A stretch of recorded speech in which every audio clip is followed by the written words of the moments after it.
Olá, boa noite a todos. Sejam todos bem-vindos ao nosso estudo do Evangelho. Eu sou Leila Rocha de Oliveira, do Centro de Estudos Espíritas Allan Kardec, aqui da cidade de Olambra, cidade do interior de São Paulo. É uma alegria estarmos aqui juntos. Mais uma noite, como todas as terças-feiras. Boa noite, Tassimara. Seja bem-vinda. Boa noite, Sueli. Boa noite a todos os queridos amigos que dos dois planos da vida encontram-se aqui conosco. Boa noite, Célia. Muito bom. Para a nossa preparação espiritual da noite de hoje, nós vamos ler um pequeno trecho do livro Vinha de Luz, pelo benfeitor Emmanuel e Francisco Cândido Xavier. Eu abri na mensagem 17. Auxílio eficiente. E abrindo a sua boca, os ensinava. E abrindo a sua boca, os ensinava. Mateus, capítulo 5, versículo 2. Auxílio eficiente. Emmanuel diz: o homem que se distancia da multidão raramente assume posição digna à frente dela. Em geral, quem recebe autoridade cogita de encastelar-se em zona superior.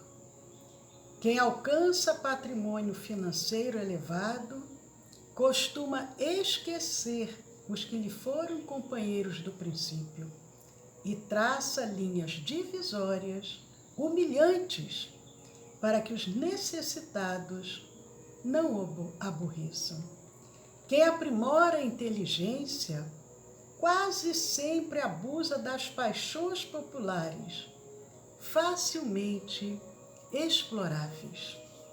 E a massa, na maioria das regiões do mundo, prossegue relegada a si própria. E Emmanuel vem falando sobre quantos que, ao conseguirem posições de destaque, viram as costas para os mais desvalidos. Mas ele continua dizendo: raríssimos são os homens que ajudam a multidão a escalar um monte iluminativo. Pouquíssimos mobilizam recursos no amparo social. Estamos lendo o livro Vinha de Luz, a mensagem 17. Jesus, porém, traçou o programa desejável, instituindo o auxílio eficiente, observando que os filhos do povo se aproximavam dele, começou a ensinar-lhes o caminho reto, dando-nos a perceber que a obra educativa da multidão desafia os religiosos e cientistas de todos os tempos. A mensagem tem muito a ver com o nosso momento atual. Quem se honra, pois, de servir a Jesus, imite-lhe o exemplo. Ajude o irmão mais próximo a dignificar a vida, a edificar-se pelo trabalho sadio e a sentir-se melhor. Queridos irmãos, que a doce paz de Jesus possa nos envolver nesta noite e que possamos juntos buscarmos o seu evangelho de amor, fortalecendo-nos através do verbo divino que ele nos trouxe. Muito obrigado a cada benfeitor amigo. E com gratidão em nossos corações, nós damos início a mais esse estudo do Evangelho, à luz da doutrina espírita. Muito obrigado, Senhor. Que assim seja. Queridos amigos que estão aqui conosco, Gleice, Vicente, Anne, todos que vão chegando e que vão compartilhando, nós vamos dar continuidade ao nosso estudo do Evangelho segundo o Espiritismo, nós estamos no capítulo 5. Nós iniciamos o capítulo 5, que tem o título Bem-aventurados os aflitos. Felizes os aflitos. Nós vimos nas semanas anteriores, nós vimos o item 1, o item 2, nós vimos o início quando Kardec começa a fazer os seus comentários e nós vamos dar continuidade hoje, lembrando que essa passagem, bem-aventurados aflitos, é quando Jesus, ali no Sermão do Monte, ele vem nos trazendo as bem-aventuranças. Felizes os que sofrem, felizes os aflitos, porque serão consolados. Boa noite, Márcia. E hoje nós vamos ver o item 3, Justiça das Aflições. Nós tínhamos começado a semana passada e tínhamos lançado uma pergunta e tínhamos dito, a semana que vem nós vamos responder essa pergunta. A justiça das aflições. Kardec vem comentando o Evangelho do Cristo e dizendo, somente na vida futura podem efetivar-se as compensações que Jesus promete aos aflitos da terra. Sem a certeza do futuro, estas máximas seriam um contrassenso. Mais ainda, seriam um engodo, um engano. Mesmo com essa certeza, dificilmente se compreende a conveniência de sofrer para ser feliz. Boa noite, Maria Aparecida. Ora, Kardec nos coloca com muito bom senso como que nós podemos ter essa compreensão com facilidade para entender que sofrer, felizes os que sofrem, é difícil. Como que nós vamos ter essa compreensão de perceber a conveniência de sofrer para ser feliz? E ele diz, somente com a certeza do futuro. Falando Kardec, dizem, para se ter maior mérito. Se alguém pergunta, por que sofrer? Alguém pode dizer, Kardec vem colocando isso, alguém pode dizer, é para se ter maior mérito. Mas então pergunta-se, por que sofrem uns mais do que outros? E foi a semana passada nós encerramos com esta pergunta. Se estamos no planeta de provas e expiações, bem-aventurados os aflitos, felizes os que sofrem. Mas por que uns sofrem mais do que os outros? Por isso que o Espiritismo, como uma doutrina, uma religião que nos esclarece, nos dá respostas, nós temos condições de compreender. Porque como que nós podemos compreender alguém sofrendo e o outro ao lado, tão bem, saudável, feliz, com a casa muito bem montada, prosperidade, e nós dizermos simplesmente, é a vontade de Deus, são os mistérios de Deus? Isso não vai nos responder. Mas Kardec faz esse questionamento, mas ele também vai nos trazendo essa luz para que nós possamos compreender. Porque uns sofrem mais do que outros, mesmo estando no planeta de provas e expiações.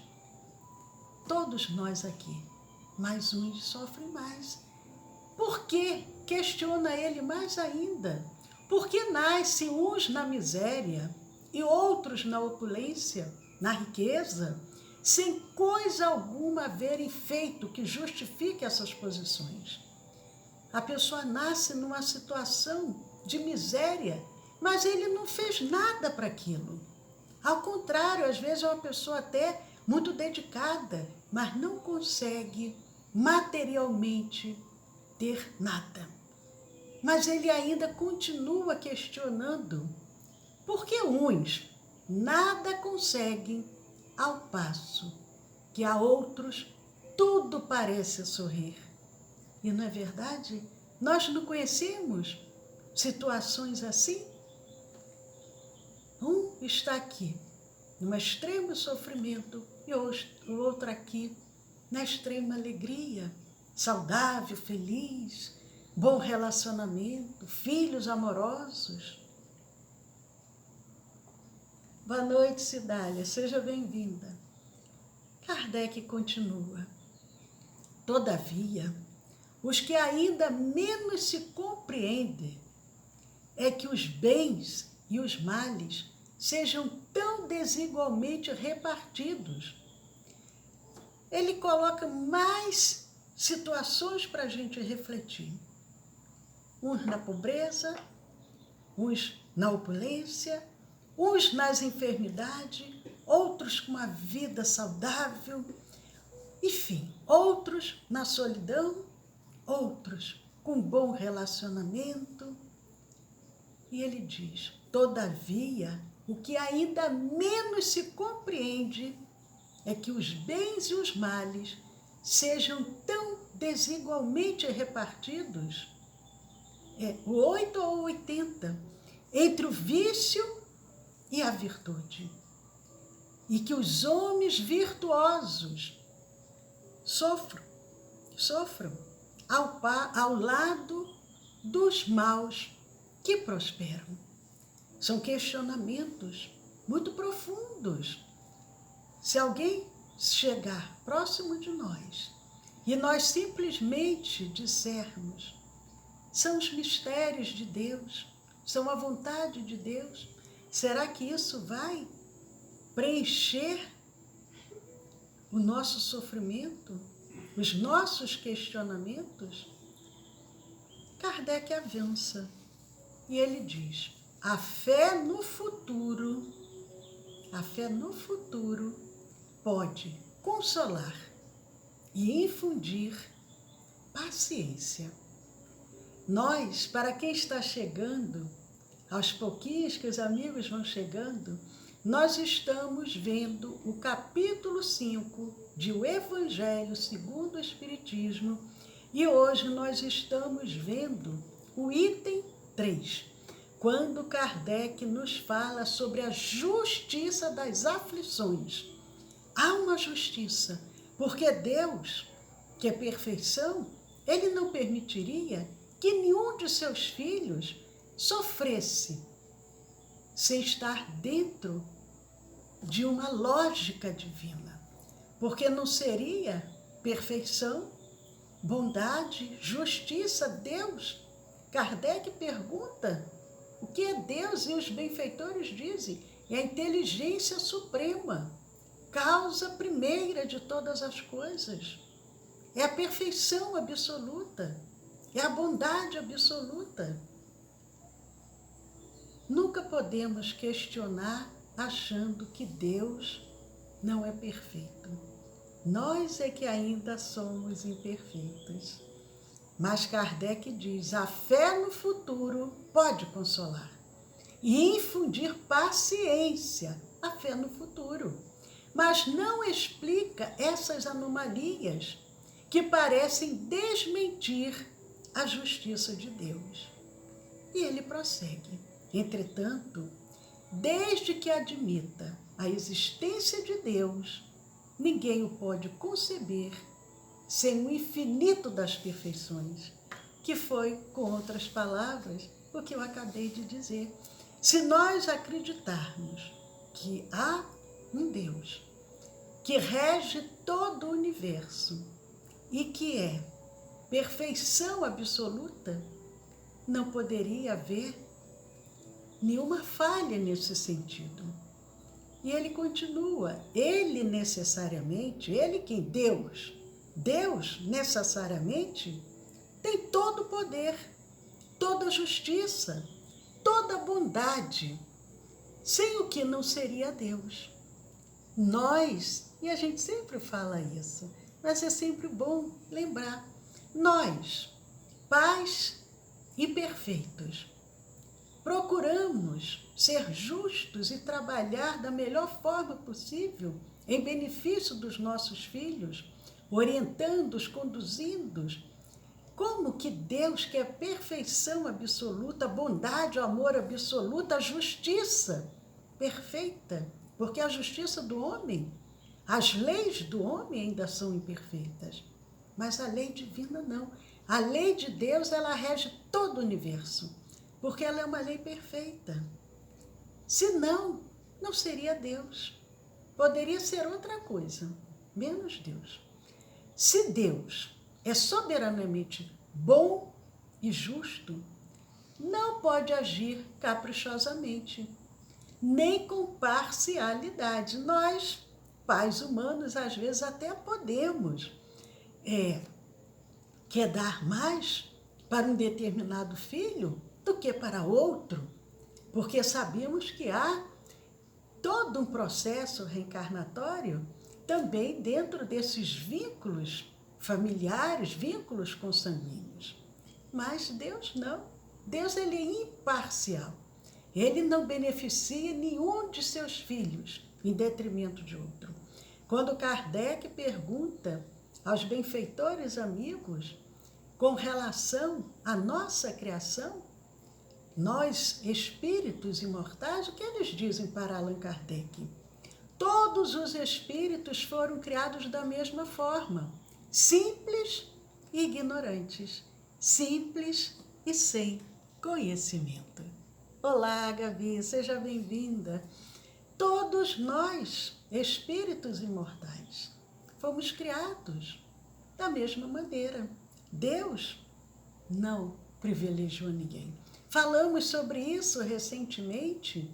Existe uma doutrina que se chama doutrina da graça, que eles acreditam que Deus selecionou alguns, independente do que ele fizer, ele já está com o céu garantido.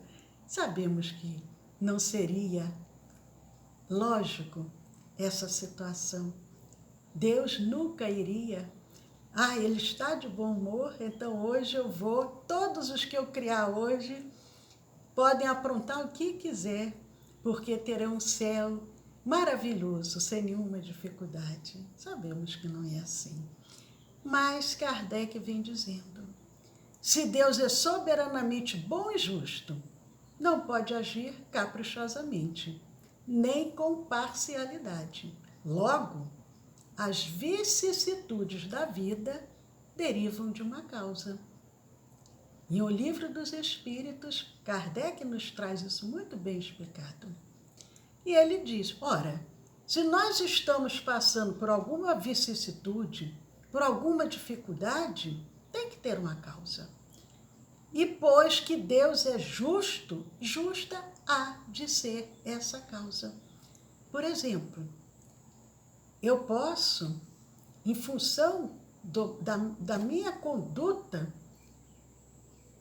dos excessos de alimentação, noites de sono mal dormida, do uso de alcoólico, do uso de entorpecentes, danificar a minha saúde.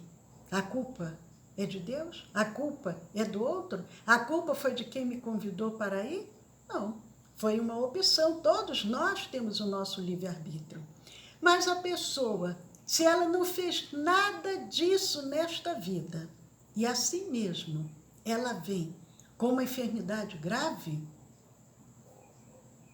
se não é uma causa atual dessa reencarnação, com toda certeza é de uma causa passada, ou da última reencarnação, ou de reencarnações anteriores, porque nós vamos ao banco, pedimos um empréstimo, e o banco permite que nós paguemos as prestações. Deus também é assim, a gente apronta, mas ele, com a sua bondade, ele permite que a gente vá quitando os débitos à prestação. E o que acontece? Às vezes, um débito que eu angariei na época de Jesus, até hoje, eu ainda estou quitando. Kardec coloca essas vicissitudes da vida, esses sofrimentos, essas dificuldades, elas derivam de uma causa. E pois que Deus é justo, justa há de ser essa causa. Mas boa noite, Arnaldo, seja bem-vindo, que Jesus esteja aí no seu lar. Nós gostamos de colocar sempre a culpa no outro. Deus não existe, ou se ele existe, mas ele esqueceu de mim. Deus não me ama. A situação que eu estou passando, a culpa é do meu pai, é da minha mãe, a culpa é do meu marido, a culpa é dos meus filhos, a culpa é do meu chefe, a culpa é do meu vizinho. A gente sempre procura alguém para colocar como culpada nessa situação. Mas é o que Kardec coloca. A causa é justa. Isso o de que cada um deve bem compenetrar-se.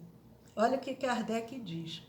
Cada um de nós que estamos aqui esta noite, terça-feira, dia 5 de janeiro de 2021, cada um de nós, nesse início de ano, quando a gente começa um novo ano, todo novo ano a gente faz às vezes assim, uma lista imensa de coisas que nós queremos realizar no ano que vai começar. Cada um de nós, espíritos imortais, que estamos na carne, mas que somos espíritos, temos o quê? De nos compenetrarmos dessa realidade, dessa verdade que acontece. Olá, Regina, seja bem-vinda. E Kardec continua ainda nos seus comentários. Por meio dos ensinos de Jesus, Deus pôs os homens na direção dessa causa.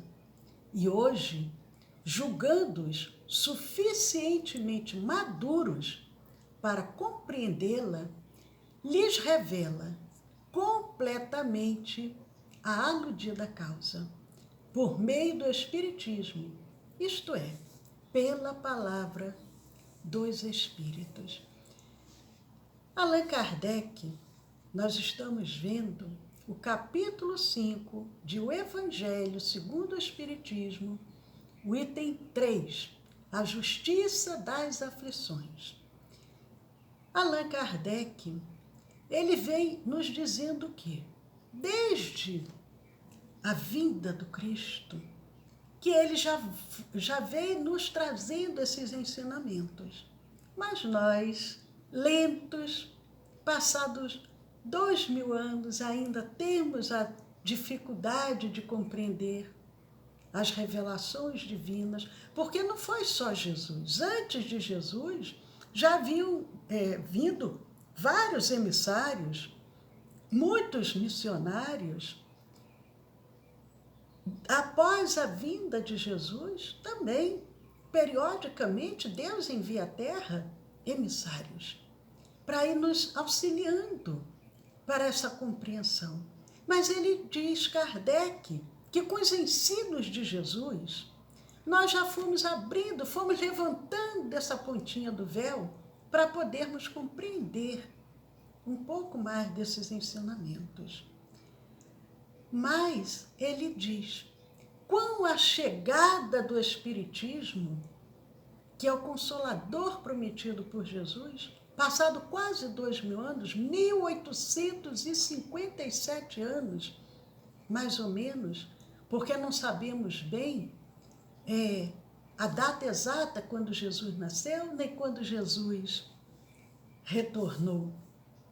Mas quase 2000 anos vem o Espiritismo. Nós já estamos mais maduros, já temos condições de compreender de uma forma mais profunda esses ensinamentos. E esses ensinamentos que vieram o quê? Agora, não através mais daqueles emissários, mas vieram através dos espíritos. Os espíritos possamos dizer, de luz, os espíritos mais evoluídos, utilizando-se dos médios, dos intermediários que se colocaram à disposição, eles puderam trazer, aprofundar esses ensinos para nós.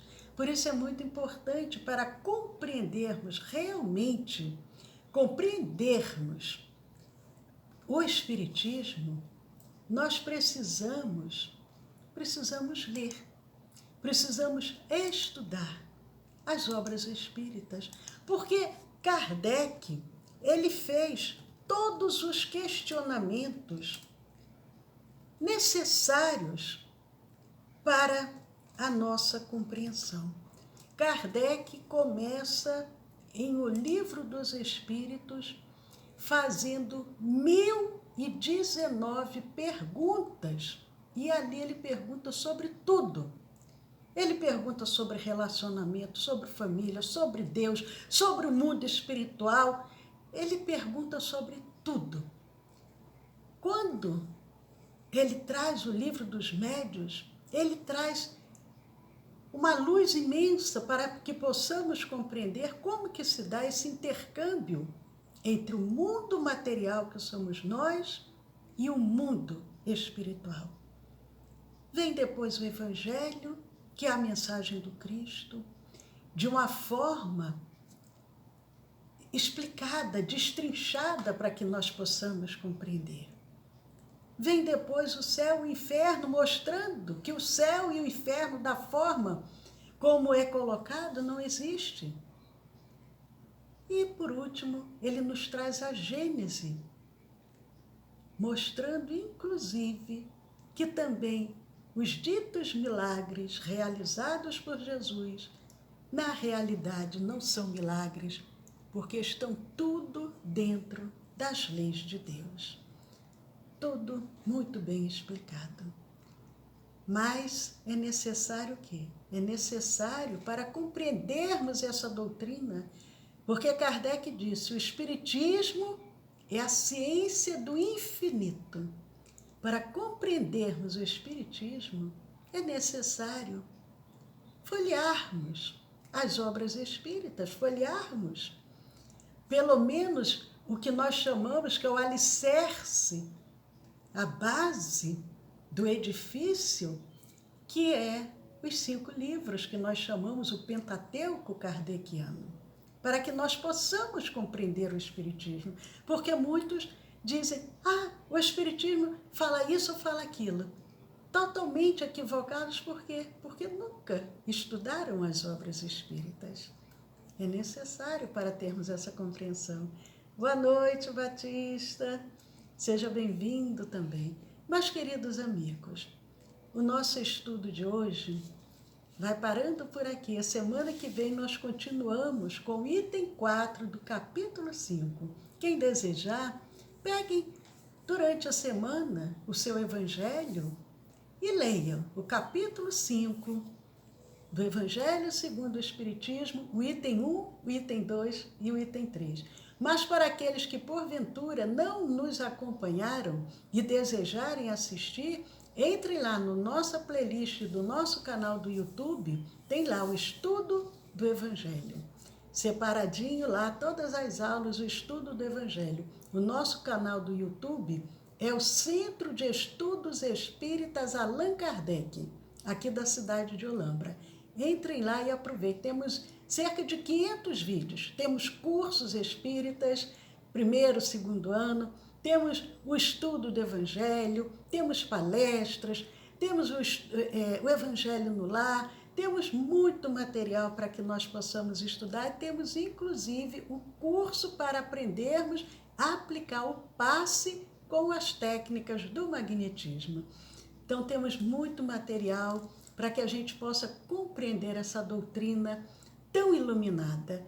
Oi, Inês. Inês é de Santa Catarina, Balneário Pissarras. Que bom, Inês, você aqui conosco essa noite, de Santa Catarina. Que bom. Queridos amigos, faltam apenas 3 minutos para iniciarmos a nossa reunião de tratamento, que é a nossa reunião de irradiação e vibração. Aqueles que, porventura, desejarem participar, serem tratados ou encaminhar algum nome de alguém que esteja precisando, encaminhem para o WhatsApp do nosso Centro Espírita, que é o 1999 341 6316. 1999 341 6316. Todas as terças-feiras, de 8h30 às 9h30 da noite, nós temos a nossa reunião de tratamento, que serve tanto para nós encarnados como para os desencarnados. E caminham os nomes, toda terça-feira, alimentação leve até 18h30, coloquem uma garrafa de 2 litros de água para ser magnetizada para tomar 5 vezes ao dia durante a semana. Repita o tratamento 8 semanas, é o que nós recomendamos, para que a pessoa possa realmente ficar bem, se fortalecer. Mas encaminhe para o WhatsApp do nosso Centro Espírita, dando o retorno, como que estão se sentindo durante esse tratamento. Isso é muito importante. É o 1999 341 6316. Nome completo e endereço. Nós estamos num pequeno recesso, então nós estamos fazendo somente 3 lives por semana. Domingo, segunda e terça, sempre às 20 horas. Domingo, o Evangelho no Lar. Segunda, a nossa palestra da semana. E terça, o nosso estudo do Evangelho. Aproveitem, inscrevam-se no nosso canal do YouTube. Temos também o nosso canal do Telegram. Repetindo, o canal do YouTube é o Centro de Estudos Espíritas Allan Kardec, aqui de Olambra. E o nosso canal do Telegram é o SEAC Olambra. Juntos podemos muito. Vamos iniciar esse 2021 criando essa grande rede de fraternidade, de paz, de harmonia, de amor. Um beijo grande, saúde e paz para todos vocês que nos acompanham. Um ano de muita luz, de muita prosperidade, de muita harmonia, de muita coragem, de muita fé, de muita esperança, de muita sabedoria. Quem não nos assistiu ontem, aproveitem depois e assistam a nossa preleção de ontem, falando sobre fé e esperança. Paz a todos. Daqui a 1 minuto, a equipe espiritual de Dr. Bezerra de Menezes, toda essa falange de luz, junto com os trabalhadores da nossa casa, começarão o tratamento para aqueles que enviaram seus nomes. Paz a todos, que Jesus esteja presente em cada coração.